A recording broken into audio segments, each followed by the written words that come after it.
12 en punto ng tanghali, nasa kanto ng Palangka at Ayala Boulevard ang andas ng Poong Jesus Nazareno. Walang oras na ngayon mula nang magsimula ang traslasyon para sa taong ito.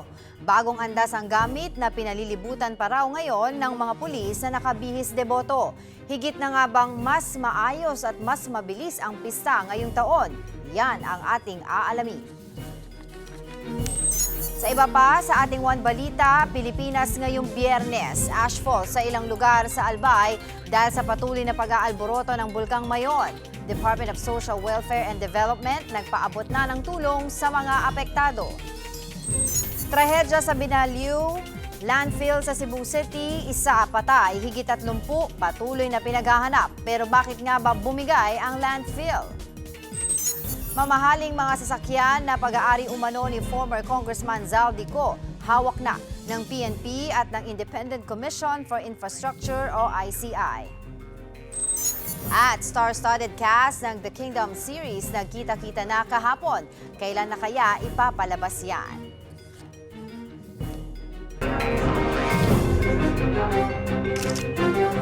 Magandang taghali, Luzon, Visayas at Mindanao. Thank you for joining us. Good afternoon sa mga nanonood. Saan po ang This has been my guide.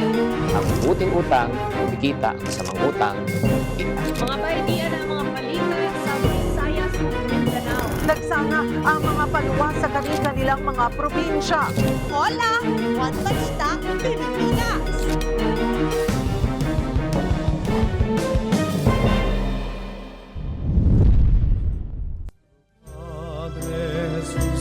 Nazareno, iligtas mo kami sa kasalanan.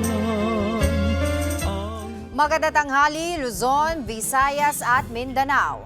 Gaya ng mga nagdaang pista ng Nazareno, hindi na iwasan ang balyahan sa pag-usad ng traslasyon mula sa Quirino Grandstand. Isa pang naging problema, ang basura. Para bigyan ng mukha ang balita, Mobile Journal, Arles de los Santos.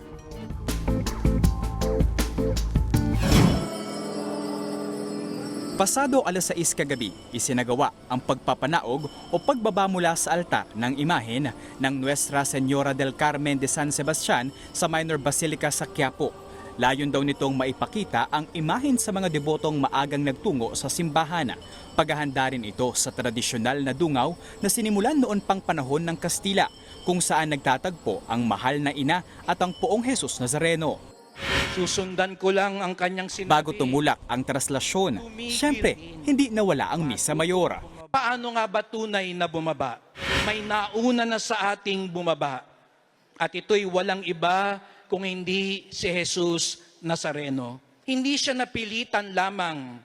Kusang loob siyang bumaba dahil sa awa at pag-ibig. Sa pagpapakumbaba at debosyon sumentro ang sermon sa Quirino Grandstand. Pero hindi lang ito mensahe para sa mga deboto, para rin daw ito sa mga sangkot sa flood control scam. Ayaw bumaba kahit pahirap na sa bayan. Tama na. Maawa na kayo sa taong bayan. Tinatayang nasa 70,000 deboto ang dumalo sa misa sa Grandstand. Bawat isa may kanya-kanyang panalangin. Galing na rin ako dati rito, hiningi ko sa Panginoon Nazareno na gumaling ang asawa ko. Sa awa ng Diyos, gumaling naman sa cancer, liver. Person with disability na inborn na polio. Pumunta po ako rito para magpasalamat saka yung sa mga problema, malagpasan na. Yun nga lang, bahagya lang nagkaroon ng komosyon kagabi dahil sa umano'y singitan sa pila. Nagkatulakan tuloy at nadamay ang ilang bata at matatanda. Yung ngayon medyo okay pero yung kanina sobrang nagkagulo. Nagkagulo, ma'am. Maraming mga sumingit, nagtulakan, tapos talaga nawala yung totoong pila. So talagang maraming na nag-stampede dun sa may daanan. Ano siya, may mga parang biglang dumating, tapos bigla silang madami talaga grupo. Bandang alas 4 ng madaling araw, umusad na ang andas ng Jesus Nazareno. Mas maaga ng 40 minutos kumpara noong nakaraang taon. Pakiusap ng hihos, iwasan ang tulakan Nagkaroon kasi ulit ng komosyon nang may humarang sa mga deboto na dumugin ang andas. Pinayagan din sila kinalaunan na makausad. Pero habang pakanan ang andas sa Katigbak Drive, may mga nagpumilit na salubungin ito.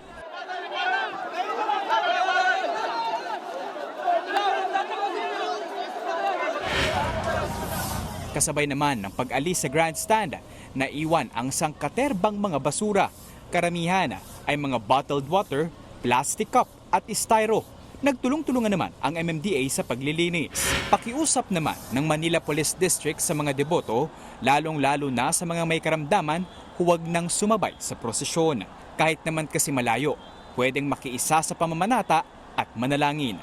Mga kapatid, Mobile Journal Arles de los Santos po, hatid ang mukha ng balita.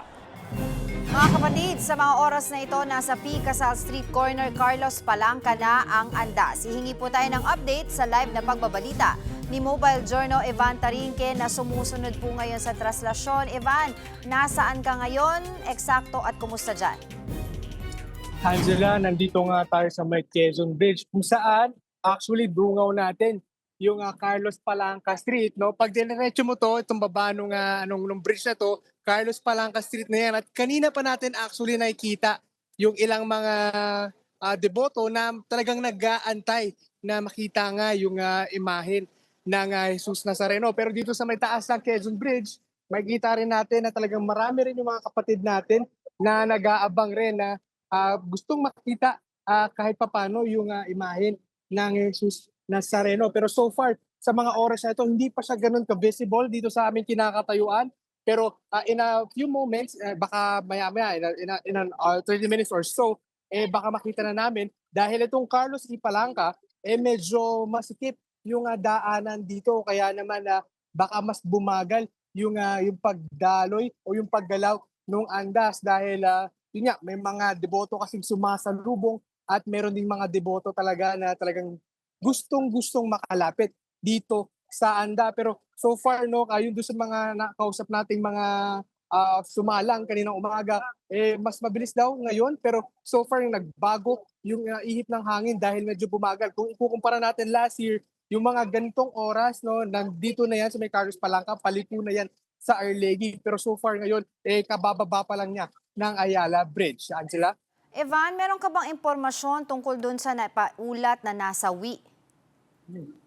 Angela, no, yung nakuha nating impormasyon doon, itong kapatid nating media personnel, meron na daw talagang dinadama na sakit, no, in a few nung mga nakaraang araw. Galing din daw ito sa isang coverage pa na dumiretso naman siya dito sa may Quirino Grandstand para nga dito sa traslasyon coverage, no. Ang nangyari, bigla daw nag-collapse itong ating media personnel and unfortunately nga parang na-stroke yung ating kapatid na yan, Angela.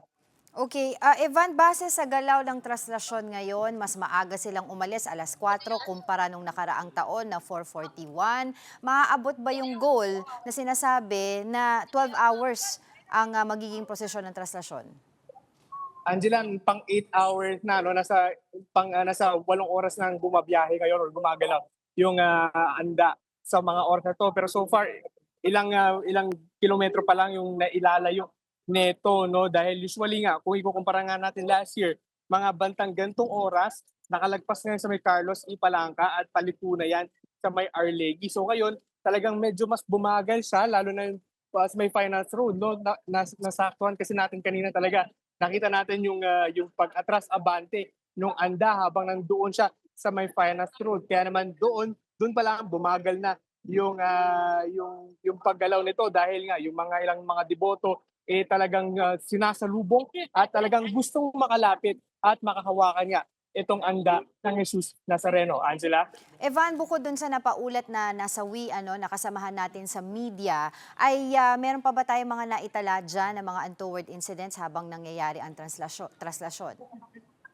Angela, so far yung mga inikot nating medical tents, no, ang karamihan na nakikita natin dito is yung mga kapatid nating nasugatan sa paa, yung mga nakatapak ng bubog, mga natusok ng mga barbecue stick dahil unfortunately hanggang sa mga oras na to, may mga ilan pa rin talaga nagtitinda ng mga banana cue kahit na yung mga pang-ihaw-ihaw na mga maliliit na pusit no na ipinagbabawal nga na dahil nga itong mga seat na to talagang nakakatusok no. Pero so far yung sa mga naikot natin mga medical tents, puro minor bruises lang, minor cuts, lacerations, yung mga naitatala. Pero marami rin daw yung mga lumalapit para magpa-check naman ng kanilang mga blood pressures. Angela? Diyan sa area mo, Evan, kumusta ang seguridad? Meron bang police visibility diyan? Okay. So Angela, ikot ko konti, no? So far dito may kita natin, may mga ambulances, may mga fire trucks sa likuran ng kalsada, kabilang kalsada, no? Tawid lang tayo konti. Ito, pagtawid natin may mga rescue operation dito, may mga fire trucks, may mga ambulances, meron dito tayo nakikita mga nag-iikot na kapulisan, ayan, umiikot sila ngayon currently. So in terms of security, kapansin-pansin pa naman yung security ngayon dito. Plus sa baba nung Quezon Bridge, talagang isang batalyon or maraming mga kapulisan yung mga currently na nagbabantay doon dahil nga ito, naririnig na natin yung pagpito ng mga hihos, no? Ibig sabihin, nalalapit na yung pagdaan ng andas dito sa may bandang Quezon Bridge. Angela? Maraming salamat at mag-ingat ka dyan, Mobile Journal, Evan Tarinque. Sa iba pang balita, apektado ng asupre at ashfall ang ilang lugar sa Albay dahil sa pag-aalboroto ng Bulkang Mayon. Kagabi, nagliwanag ang kalangitan dahil sa crater glow o banaag sa bunganga ng bulkan. Kasabay niyan ang pag-agos ng pyroclastic density current o USON. Sa datos ng PHIVOLCS, nagkaroon ng 100 PDC events na nakalipas na magdamag sa Mayon. Kaya kitang-kita ang pag-agos pababa ng pinaghalong volcanic gas, mainit na abo at mga tunaw na bato mula sa crater ng bulkan. Nagbuga rin ng plume o usok ang Mayon na umabot ng 1 kilometro ang taas. Dahil sa aktibidad ng bulkan, nagkaroon ng manipis na ashfall sa mga bayan ng Asinilag, Bakakay, Kamalig, Daraga, Legazpi City at Ligao City sa Albay kanina. Nakaalerto naman ang Department of Social Welfare and Development o DSWD sa patuloy na pag-aalboroto ng Mayon Volcano na kasalukuyang nasa Alert Level 3. Kaugnay po nito, nananawagan ng ahensya sa mga residenteng nasa danger zone na sumunod agad sa evacuation orders. Kaugnay po niyan, makakausap natin si DSWD Secretary Rex Gatchalian. Magandang tanghali po sa inyo, Secretary. Thanks for joining me. Angela, magandang tanghali. Happy New Year at maraming salamat for having me. Magandang tanghali sa lahat ng nanonood at nakikinig sa inyong programa. Yes, Sec. Personal po kayong bumisita sa Albay kahapon at sa gitna po yan ng pag-aalboroto ng Mayon Volcano. Kumusta po ang sitwasyon doon, Sec? Tama yun, Angela, kasi naatasan tayo ng ating mahal na Pangulo, Pangulong Ferdinand R. Marcos Jr. na magtungo doon para una, kausapin natin ang ating mga local government officials. Alam naman natin ang disaster response ang nangunguna dyan. Ang probinsya, lalawigan, ang mga munisipyo. Pero syempre alam natin na limited rin ang kanilang kapasidad at mas malaki yung kapasidad ng national government. So kaya ako nagtungo doon para makapagplano na maayos habang may panahon pa tayo. Kasi natin alert level 3 ngayon, 1,000 pamilya pa lang ang lumilikas dahil yun yung nasa 6 kilometer ng danger zone. Pero ang bilis kasi last week, imagine nyo alert level 2 ngayon, alert level 3. So nag-meeting na kami ng mga local officials doon para in anticipation kung mag-alert level 4 to. Kasi kung mag-alert level 4 to, lalawak yung danger zone to 7 to 8 kilometers, aakyat ang bilang ng affected families to 14,000. Marami-rami yun. So ang ginawa namin, gumawa na tayo ng plano kung saan inassure ko sila sa ngalan ng ating Pangulo na ang pamalang nasyonal, ang DSWD in particular, nakahanda na ang mga family food packs. Sa katunayan, ngayon nga, meron na tayong 150,000 na food packs doon bago pa nag-alboroto si Mayon. At patuloy yan na dadami hanggang sa 250,000 food packs by next week.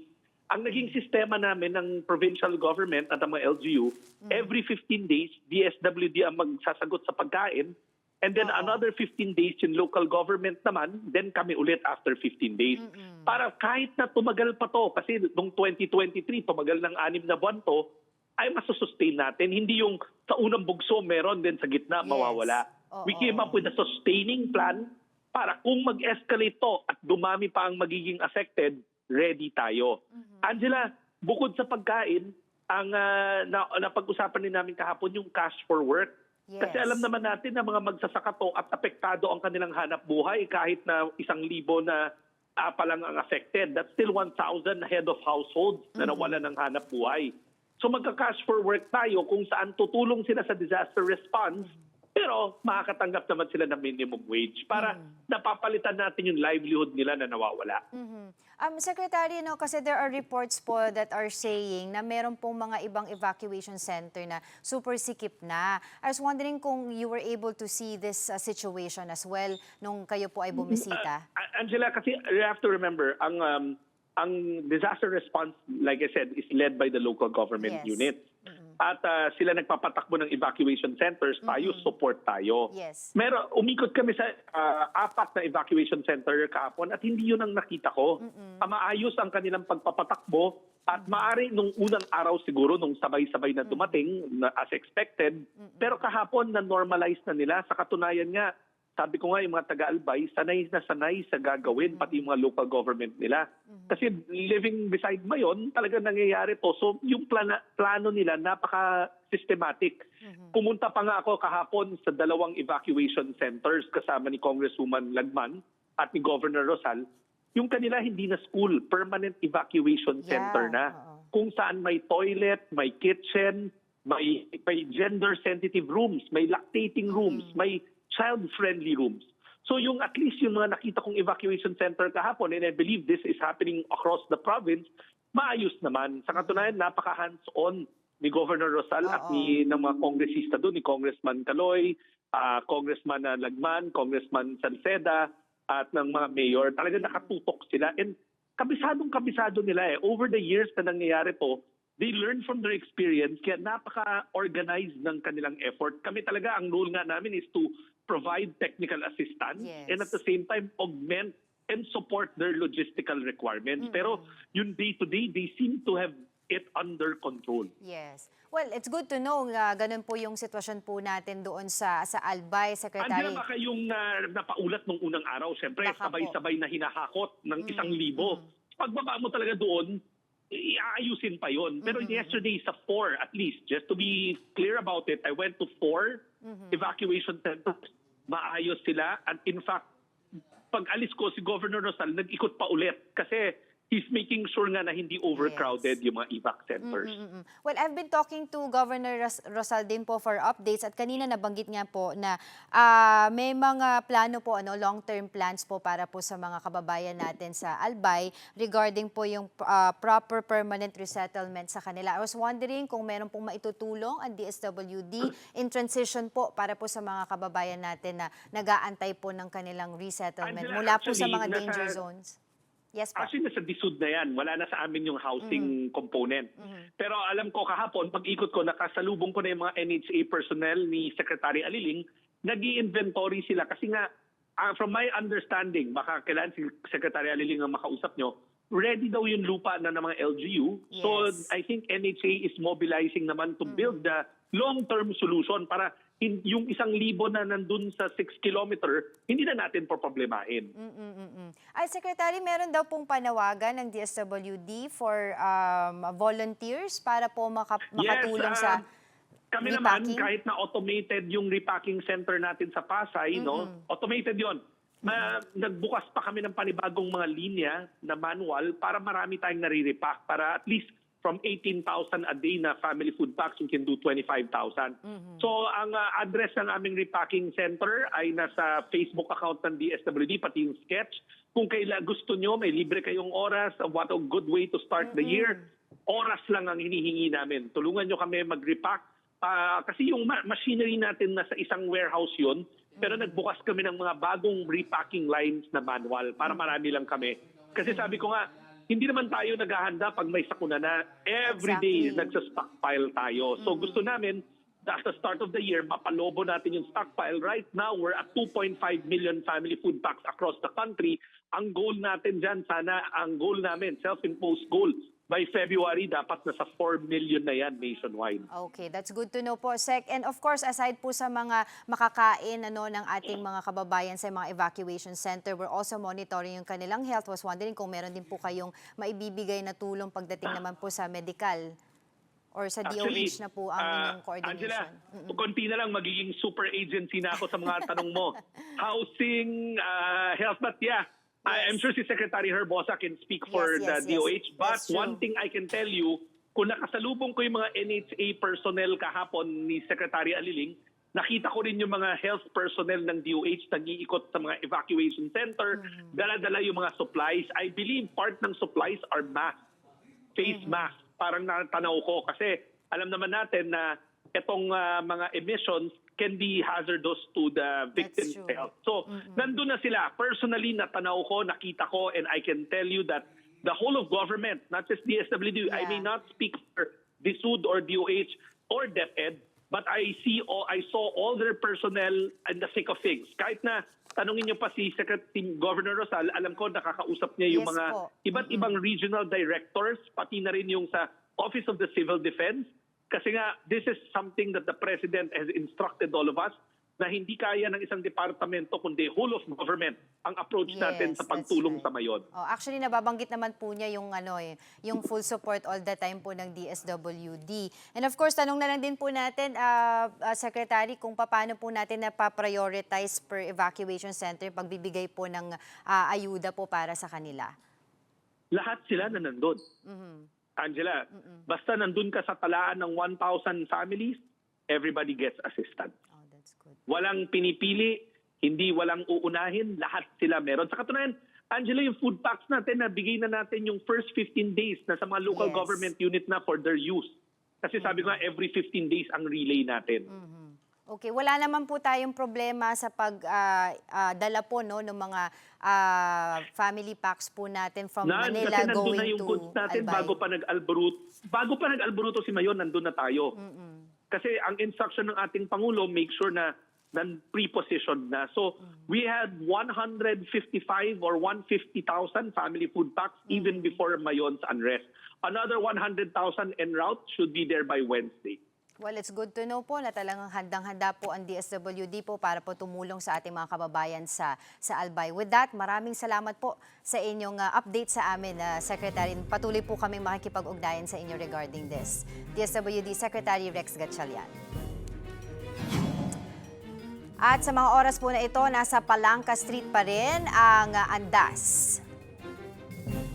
Okay po, base po sa inyong nakikita, yan po ang current situation po ngayon sa may Palangka Street kung saan ongoing po ang traslasyon ngayong 2026. Ang inaasahan po natin ng mga deboto na lalahok ngayong taon ay ikukumpara nung nakaraan, 8.1 million ay maaring mahigit pa, higatan pa ang mga deboto na dumadaan po ngayon at sumasali dyan po sa traslasyon. Maaga pong umalis ang Poong Nazareno sa Quirino Grandstand, alas 4 po ng umaga at plano po sana ng NCRPO at ng buong organization na matapos ang traslasyon ng 12 oras lamang kumpara po doon sa 20 hours and 45 minutes na traslasyon noong nakaraang taon, which is longest in record. Ngayon po ang inyong nakikita sa inyong TV screen ay ang mga deboto po ng Poong Jesus Nazareno na talaga pong nag-aagawan doon sa lubid kung saan ito po ay konektado mismo doon sa andas.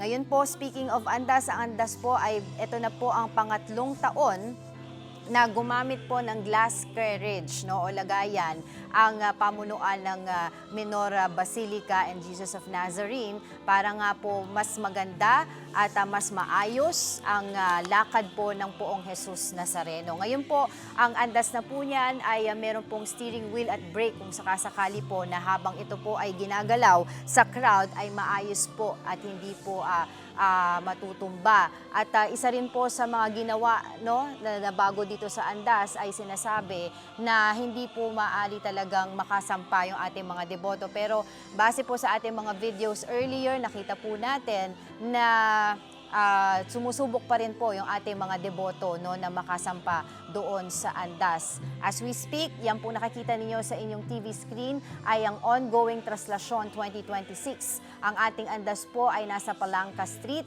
at yan po ang mga libo-libong deboto ngayon na talaga naman pong nag-aagawan sa lubid na nakakonekta sa andas para po sila ay makahawak at kahit paano ay sa kanilang paniniwala ay makakabulong at matutupad ang kanilang mga panalangin sa Poong Jesus Nazareno. Iba't ibang muka ang ating makikita, iba't ibang edad ang ating makikita diyan ngayon sa ating TV screen ng mga deboto ng Poong Jesus Nazareno, pero iisa ang kanilang layunin. Yan po ay ang mahawakan, masilayan, at kahit papaano ay makabulong dito kay Poong Jesus Nazareno. Sa lubid, ang next ruta po ay aabangan natin maya-maya lamang. Makakaliko sila sa Quezon Boulevard na sa next ruta po nila yan. May mga babae na nagtatangkang sumampa, no, doon po sa andas natin. Alright, so yun nga po ang ating ruta na kinabibilangan po o gagawin, no, o sasakupan ng prosesyon na ito or ating traslasyon na to ay 5.8 kilometers cutting through 3 plazas, mga parke, isang underpass, 6 bridges, at 80 national and city roads. Yan po ay according sa Quiapo Church or yung ating Minor Basilica and Jesus Nazarene Technical Advisor, Alex Israga or Irasga. At habang po nangyayari ang traslasyon na yan, meron pong 12 prayer stations na nakaposisyon along the way na meron po of course na mahigit 18,000 na police, military and medical personnel na nakadeploy. Muli, sa ating pong mga kapatid, yan pong iyong nakikita sa inyong TV screens ay ang mga libu-libong deboto, no, na sila po ngayon ay nakikipagsiksikan. Kumbaga, iba-ibang muka, iba-ibang katawan, pero iisang movement. Kumbaga, one body, one movement. Yan po ay of course upang mula sa Quirino Avenue, Quirino Grandstand, madala itong andas, no, patungo sa Minor Basilica and Jesus of Nazarene Church.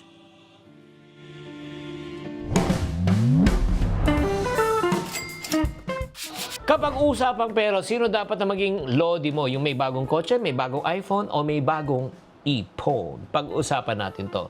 Hi there mga kabadsatarians, this is Chinkitan, your pambansang world coach. Ngayon pag-usapan natin ang tamang tanong. Anong dapat na gawing mong role model? Yung may ipon o may mga magagandang gadgets? Alam mo, sa Pilipinas po, marami po nanggagaya-gaya lang. Sa office, may bagong iPhone, bumili ka na rin. Sa kapitbahay, may bagong kotse, bumili ka na rin.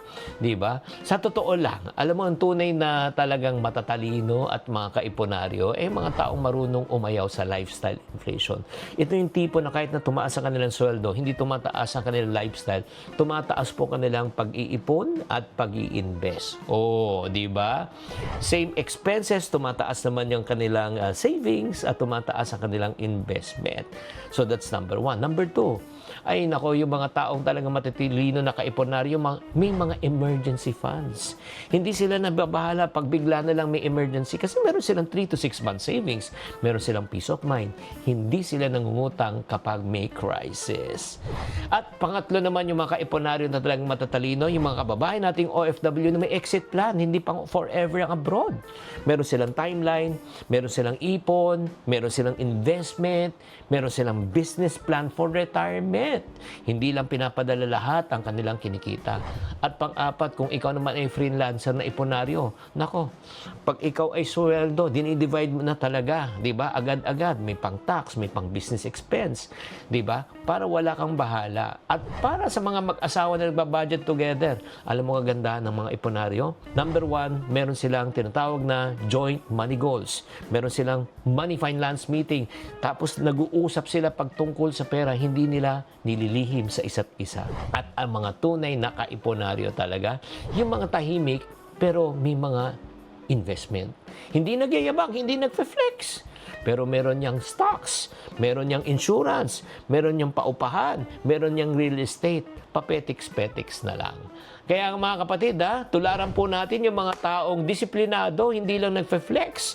Tularan natin yung mga taong consistent, hindi lang may bigote sa social media. Tularan natin yung mga taong nag-iisip ng long term, hindi yung tinatawag na YOLO mentality. So mga kapatid, ang tanong, meron ka bang bagong ipon or meron kang bagong iPhone?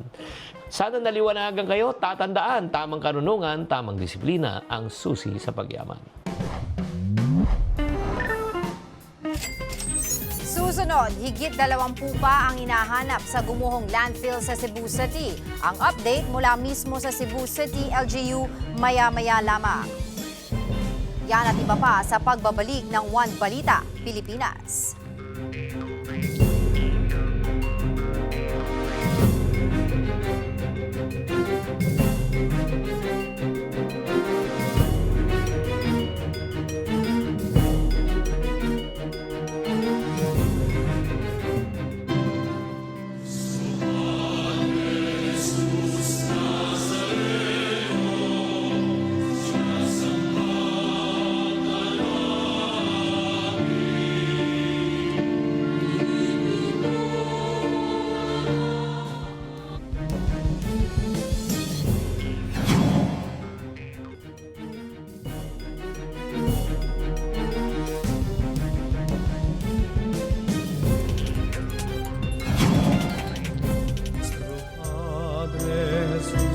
Nazareno, iligtas mo kami sa kasalanan. At sa mga oras na ito, nasa Palangka Street pa rin po ang andas ng Poong Jesus Nazareno. At ang inyong pong nakikita sa inyong TV screen ay ang real-time footage po natin ng ongoing traslasyon, no, sa Maynila. Yan po ang mga libu-libong deboto na nakikilahok ngayon sa traslasyon kung saan unti-unti pong umaandar itong andas.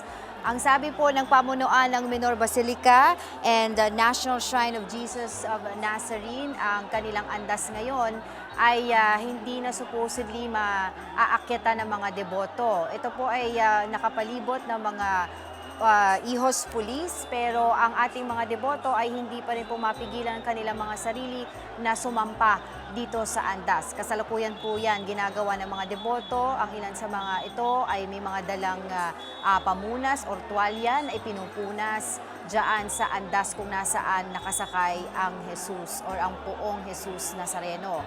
Ngayon po, meron pong isang deboto na nakahiga na sa crowd. Siya po ay nagpipilit po na pumunta or natapos na actually siya doon sa pagsampa dito sa andas. Sila ay pabalik na, dumadaan sa mga ulo ng iba pang deboto. At para magbigay daan naman doon sa iba pang mga deboto na makaakyat nga dito sa andas. Pinipilit po ngayong gumalaw ng andas na ito. Kaakibat po or konektado ang lubid kung saan may mga deboto rin pong nakasabit, no, or nakahawak dito sa lubid na ito. Tulad ng aking nabanggit kanina, ang iisa lang po ang layunin ng mga libu-libong deboto na ito na nakikilahok ngayon sa translasyon. Yan po ay of course ang makakuha o makasilip kay Poong Jesus Nazareno sa andas, makahawak, makahalik, makabulong. Ang andas po ngayon ay patungong Quezon Boulevard. Kakanan na po sila, no? At kasalukuyan po ang ating mga deboto ay kumakapit dito mismo sa likod, no? Yan po yung kinakapitan nila, yan po yung bahagi ng krus na dala-dala ng Poong Jesus Nazareno. No? Sila po ay nakakapit dito, no? Pinipilit po ng mga deboto na kumapit, sila po ay nagsasampahan na sa mga katawan din ng iba't ibang deboto, makahawak lang, makasilay, makapunas lang ng kanilang mga panyo or tuwalya dito sa imahe ng Poong Jesus Nazareno, no? Doon po sa mga nagtatanong, ang original po na Poong Jesus Nazareno na ipunta dito, na idala 400 years ago, ang torso po nito ay nandyan mismo. No, yung kalahati ng katawan ay nandyan mismo sa loob ng andas. Yung ulo naman po ay nasa altar ng Minor Basilica and National Shrine of Jesus of Nazarene. At kasalukuyan nga po mga kapatid, nagkaroon po ng konting espasyo sa paglalakad dyan po sa traslasyon at nagtakbuhan po ang mga deboto upang makahabol nga dito sa andas. Ang kanilang layunin, as I've said kanina, ay makahawak, no, makapunas, makabulong dito sa andas na umaandar na patungo na po ngayon ng Quezon Boulevard. Na itong andas na to, kakanan na po ito, no? Yan po ang kanilang ruta. Maaga pong umalis ang andas mula sa Quirino Avenue, alas 4 ng umaga. Mas maaga po yan or pinakamaaga sa history po ng traslasyon dito sa Pilipinas. Yan po, mga kapatid. Sa mga nanonood po ngayon, yan po ang ongoing traslasyon, no? Tuloy-tuloy po ang ating mga deboto na nakikilahok diyan po sa traslasyon na sila po ay talagang pinipilit po na makasampa diyan po sa andas kahit ito po ay pinagbabawal na. Marami rin pong deboto ang nagsisimba ngayon sa pambansang dambana ni Jesus Nazareno o yung tinatawag nating Quiapo Church. Para sa update, magbabalita live si Mobile Journal Arles de los Santos. Arles, kumusta na ang sitwasyon dyan ngayon?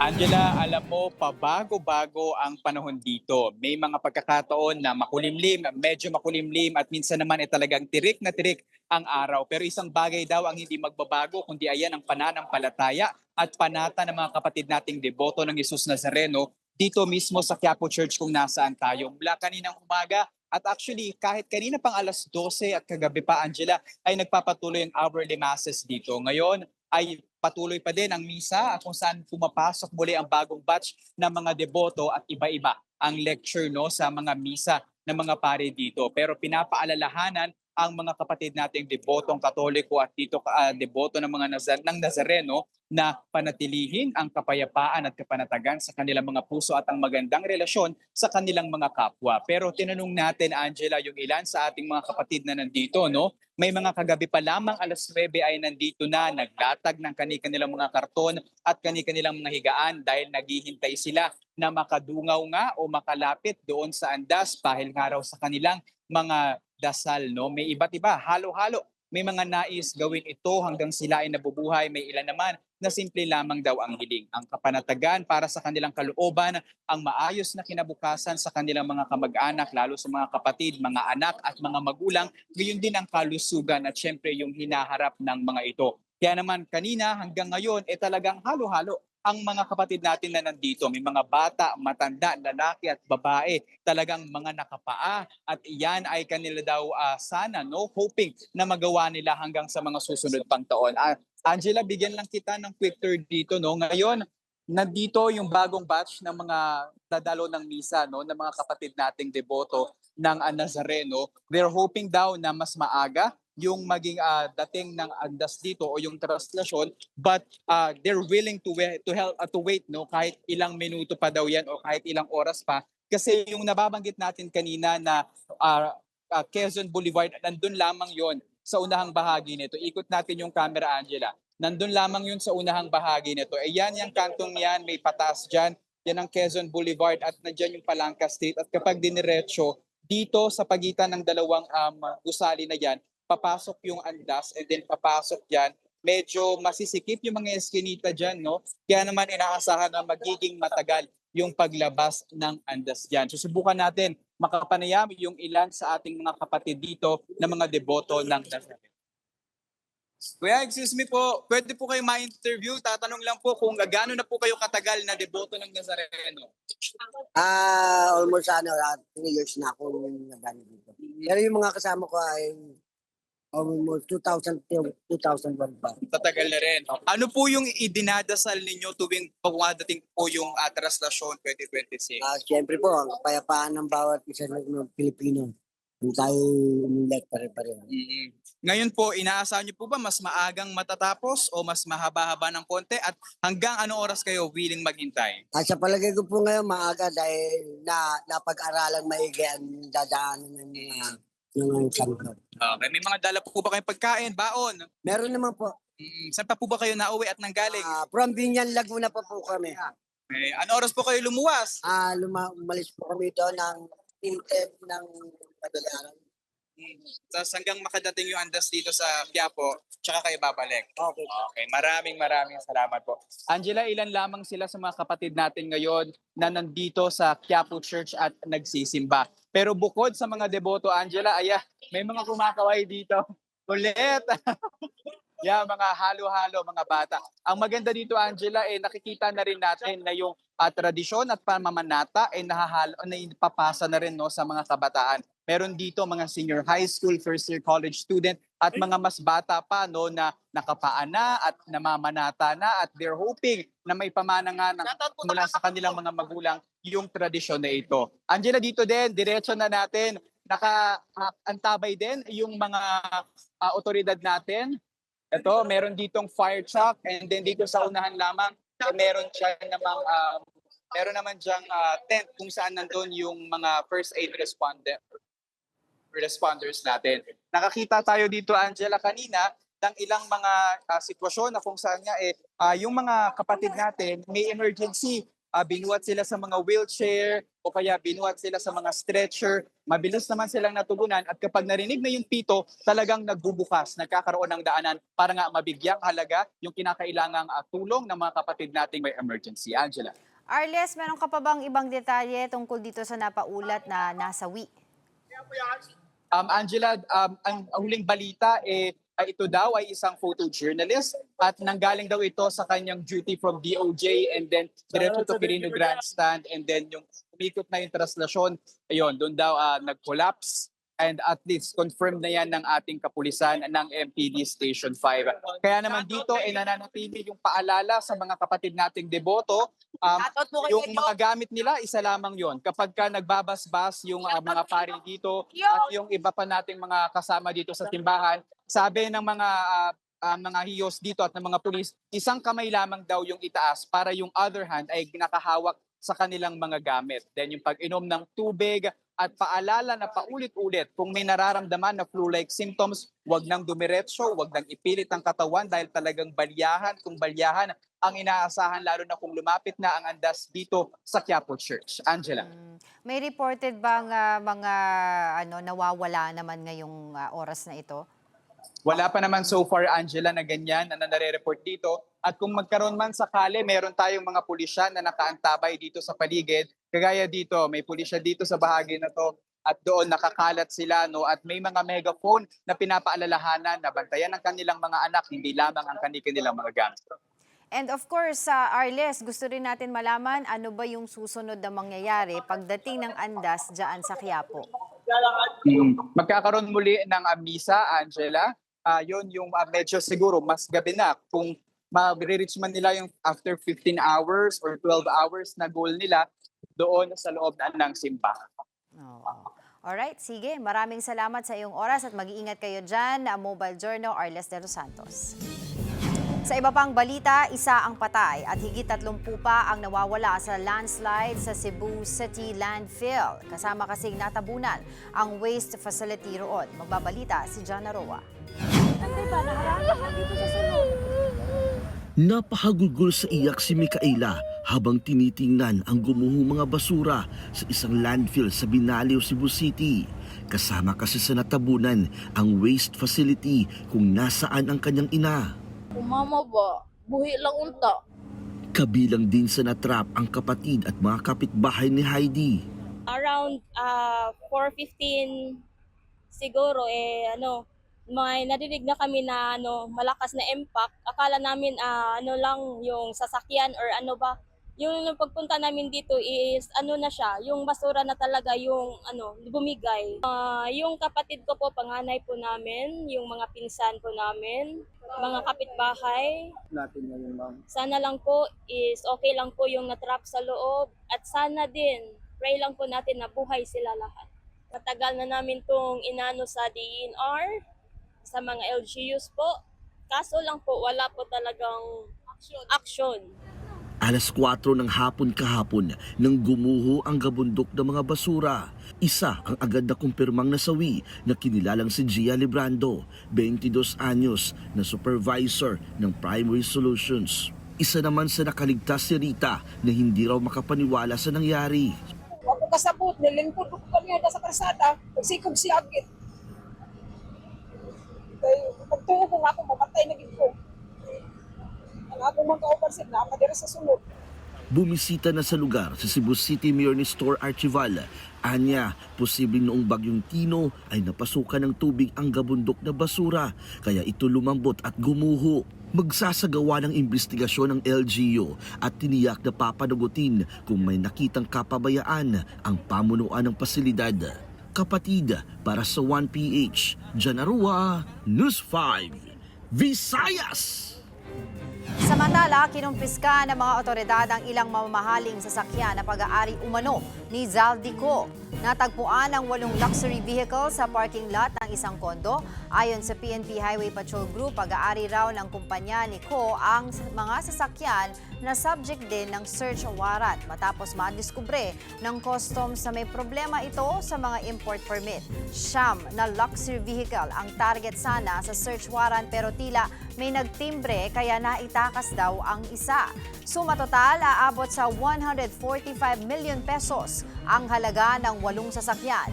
Dinala muna ang mga ito sa compound ng Independent Commission for Infrastructure o ICI at HPG habang nagsasagawa ng investigasyon ang customs.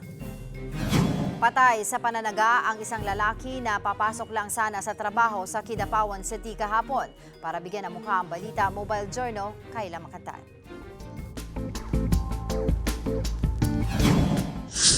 Tadtad ng taga ang isang lalaking natagpuan sa gilid ng kalsada sa Kidapawan City.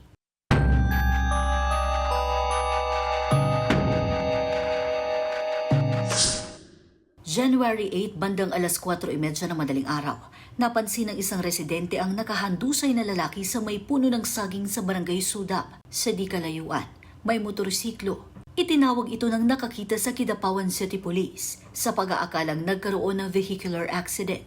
Itinakbo pa sa pagamutan ng biktima pero hindi na siya umabot ng buhay. Dito nalaman na hindi siya sa aksidente namatay, kundi sa mga taga.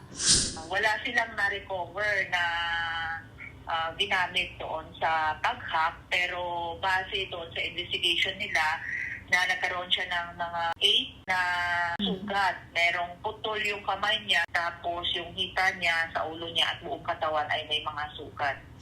Kinilalang biktima na si Jerry Valdivieso, 56 anyos. Papasok daw siya sa trabaho bilang helper sa pamilihan sakay ng motor. Tingin ng mga pulis, inabangan at hinarang siya ng sospek sa kainatake. Napag-alaman na may kagalit umano ang biktima. Mayroon ng person of interest ang mga pulis. Pero pagbibigyan muna ang pamilya ng biktima na magluksa. So far yun po yung nakikita natin. Pero na po tayong POI, hindi lang po natin ma-disclose kung sino yun.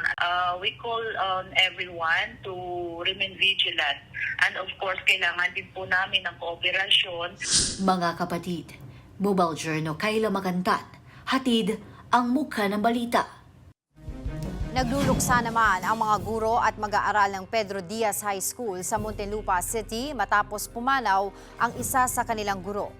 Nasa kalagitnaan ng klase niya si Ginang Agnes Benaflor nang bigla itong mahilo at halos mawala ng malay. Sakto namang nasa observation class niya ang kanyang mga kapwa-guro at prinsipal na sumaklolo sa kanya. Sinubukan siyang lapatan ng first aid sa school clinic bago dinala sa ospital pero binawian din siya ng buhay kalaunan. Hindi pa malinaw ang eksaktong ikinasawi ng guro. Nagpaabot naman ng pakikiramay ang Department of Education sa naulilang pamilya ng guro na humingi na rin muna ng privacy. Patuloy naman ang investigasyon ng Muntinlupa Police para matukoy ang sanhi ng biglaang pagpanaw ng guro. Nananawagan ng tulong ang isang lola sa Bohol na tinubuan ng malaking bukol sa kanyang ulo at leeg. Para bigyan ng mukha ang balita, Mobile Journal, Yeda Pascual. Nangangailangan na ng operasyon ang isang lola sa Bohol na tinubuan ng malalaking bukol. Nagsimula bilang goiter ang kondisyon ng 64 anyos na si Leonardo Lumbay. 3 dekada na ang nakakaraan. Hindi niya ito napatingin sa doktor dahil wala rin naman daw siyang pampacheck up. Yun nga lang, patuloy itong lumaki. Napansin ng vlogger na si Jeremy ang kondisyon ni Lola Leonarda, kaya naisip niyang ihingi ito ng tulong. First time talaga na napatingnan siya sa doktor, yung first video niya na umabot ng 1.6 million, tapos nabigyan ko siya ng pera. Sabi ng doktor, ma'am, connection ito sa goiter, parang umanak bitaw, ma'am. Tapos pumunta sa ulo. Itong sa ulo niya, wala pang 1 year, pero bumili siya ng paglaki, ang bilis ng paglaki. Wala pa tong taon, pero ang laki na, parang puputok.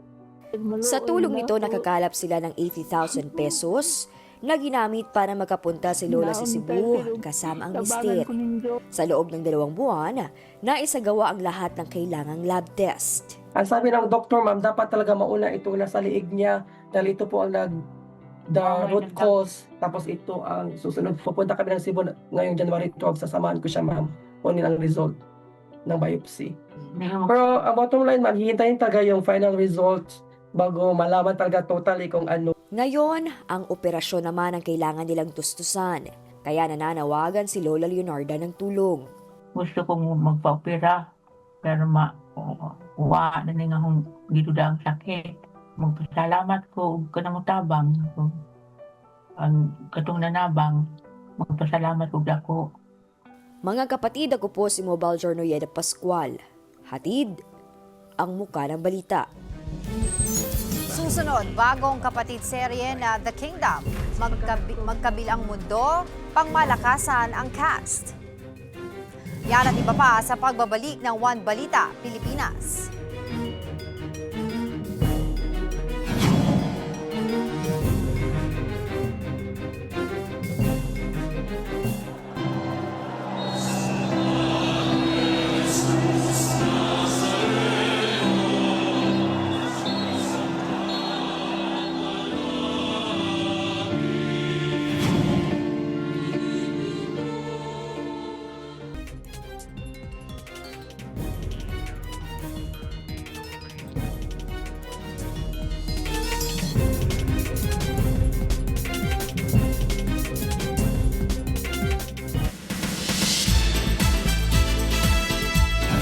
Hola mga kapatid, from movie to TV. Grabe, magkakaroon na nga ng series ang box office hit at isa sa most awarded 2024 MMFF entry na The Kingdom.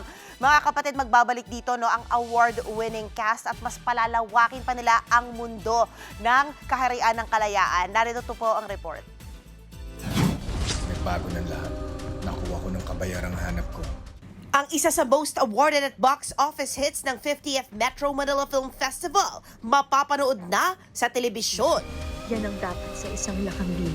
Bubuksan na muli ang mundo sa kwento ng kaharian ng kalayaan sa The Kingdom, Magkabilang Mundo. 1 year in the making ang premyadong serye na ito at sinimulan agad ng APT Entertainment at Media Quest ang world building ng The Kingdom, Magkabilang Mundo. Pangmalakasan ng cast at nagbabalik sina Piolo Pascual bilang si Sulo, Christine Reyes bilang si Matinyas, at Sue Ramirez bilang si Lakambini, luwalhati. Ngayon nga, 1 week and counting ng numero 1 sa Netflix, ang The Kingdom movie. I'm just really excited because now we're able to remind the viewers about the story, and now we're getting more people to watch it, especially the ones that weren't able to catch it in the cinemas. And we're excited because finally, mag-start na yung series. So I really blocked off certain months for this series, for this show, because I promised Direct Mike and I said yes to him early on pa lang. At ang maghahasik ng gulo sa bagong kwento, sina Raisa Sinon bilang si Mayari at Derek Ramsey bilang si Raha Siam. It's been 6 years. I was focused on family. I was focused on my next chapter. Never thought. There have been attempts, so many, and I've declined. I've turned away projects. What brought you back to this chapter and open it again? Well, when Direk approached me, and he's been a good friend, and TV5 has been so good to me. I was like, Direk, I'm retired. But then when I saw he was serious, I was like, okay. And then certain things happened in my life which I never thought would happen. I was like, maybe this is a sign that, to get my mind off things. And ang setting ng serye ay magaganap 1 taon matapos ang pagpanaw nila Kan Magkisig, played by Vic Soto. Babalik din ang award-winning team with head writer Michelle Ngunario, MMFF Best Production Designer Nestor Abrujena, at MMFF Best Director Mike Tuviera. There's a lot more about our culture, lalo na yung pre-colonial culture, yung mga detalye na hindi namin nailagay dun sa pelikula. So you will learn so much more, lalo na yung mga babaylan and how you become punong babaylan, yung politics. Iba-iba. Yung kultura na the movie was just a glimpse.